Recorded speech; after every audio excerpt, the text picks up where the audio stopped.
যাদের সারা দেশব্যাপী 30,000 ওয়ার্কশপ মালিক রয়েছে।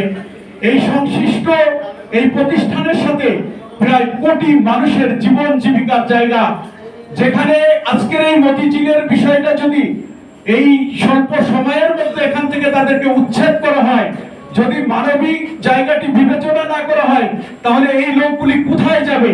তাদের ব্যবসা প্রতিষ্ঠান, পরিবার পরিজন এবং এর সাথে যারা সম্পৃক্ত 6-7 হাজার মানুষ অনিশ্চয়তার পথে, একটি সংঘাতময় পরিস্থিতির পথে আমরা এগিয়ে যাচ্ছি। এরকমই একটা অবস্থা তৈরি হয়েছে।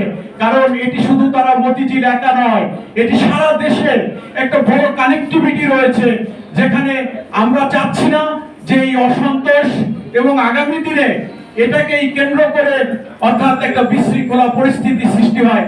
আমরা চাবো সরকার মহোদয়ের কাছে যেন একটি বাস্তবসম্মত সময় দিয়ে এদেরকে হস্তান্তরের সময়টা দিয়ে, যাতে তারা নতুন একটা প্রতিষ্ঠানে, যেই প্রতিষ্ঠানে যতটুকু সময় লাগে এটি কর্মযোগ্য তৈরি করার, সেই সময়টুকু যেন তারা প্রদান করেন। এটি হচ্ছে আমাদের আজকের এই সংবাদ সম্মেলনের মানবিক আবেদন।